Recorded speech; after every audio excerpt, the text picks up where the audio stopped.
Retentissement mondial, celui du producteur Harvey Weinstein. Claude François qui est mort au milieu de... C'est le premier jour de l'Euro. Et maintenant, écoutez Yuri Gagarin. 7h18, retour sur Actu à présent. Tout l'été, on prend le temps de vous emmener dans nos archives européennes. Bonjour Pauline Jacot. Bonjour à tous. Alors le festival Pokémon Go débute aujourd'hui à Seattle pour tout le week-end. Il faut bien dire que depuis 25 ans maintenant, c'est un immense succès ces Pokémon. Ils sont nés en 1996 au Japon et c'est un mastodonte commercial mondial.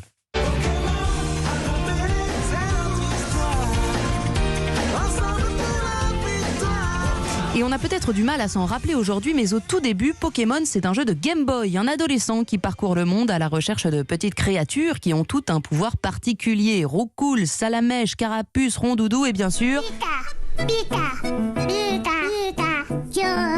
Pikachu, vaincre les champions dans l'arène, devenir le meilleur dresseur. Pokémon, contraction de Pocket, Poche et Monsters, monstre, séduit partout dans le monde. Peluche, cartes, jouets, la marque devient une des plus lucratives au monde. La fièvre Pokémon n'a pas seulement atteint les enfants, les spécialistes de la contrefaçon ont également profité de l'explosion de Pikachu et de ses compères sur le marché français. À tel point que de nouvelles spécialités apparaissent dans les bureaux. Cette jeune femme diplômée de Harvard est chargée de reconnaître les imitations au premier coup d'œil. Je suis une experte en contrefaçon Pokémon. J'en ai vu des centaines. Les Pokémon s'infiltrent partout, à l'école évidemment, dans les cours de récréation.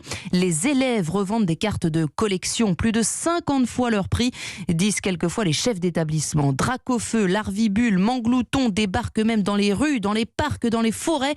En 2016, sortie d'un nouveau phénomène. Pokémon Go maintenant, ce fameux jeu dont tout le monde parle, devrait sortir en France dans les heures ou les jours qui viennent. C'est un événement inédit dans l'histoire du jeu vidéo sur smartphone.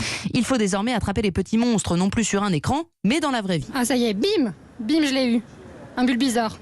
Génial, je l'avais pas encore. Et comme depuis le début de la saga, on peut à ce moment-là utiliser encore le terme de Pokémania. On est sorti en Vélib et en vélo avec des potes et on a passé la journée à faire du vélo dans Paris. Il y a 2 jours, j'ai dû faire 25 km et hier, j'en ai fait au moins 30. En France comme ailleurs, Pokémon Go donne lieu à des situations un peu ubuesques. Des adolescents se sont introduits mardi soir dans la caserne de gendarmerie de Saint-Hilaire dans l'Aude. Ils voulaient y capturer un Pokémon et ça n'a pas du tout fait rire le brigadier Guerrero. 4 jeunes étaient tranquillement sur la voie publique à jouer à leur jeu Pokémon Go. Et 2 d'entre eux ont escaladé le mur de clôture de la brigade pour aller interpeller, si je peux dire comme ça, leur Pokémon. Résultat, c'est eux qui ont été interpellés pour avoir pénétré dans une enceinte militaire. Le succès est tel que certains maires tentent d'interdire la pratique de Pokémon Go dans leur ville, un peu à la manière du prévôt de Paris qui avait banni en 1397 la pratique du jeu de paume qui troublait selon lui le bon ordre public. Mais rien n'y a fait.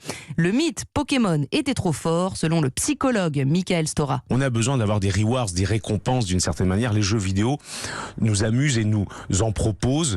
Et jouer est une chose très très saine. Je tiens à le rappeler. Aujourd'hui, il y a 898 Pokémon depuis 1996, 368 millions de jeux vidéo et plus de 30 milliards de cartes ont été vendus dans le monde. Et les Pokémon, c'est plus de 90 milliards de chiffre d'affaires pour Nintendo. C'est plus que Mickey, Star Wars ou encore Winnie l'ourson.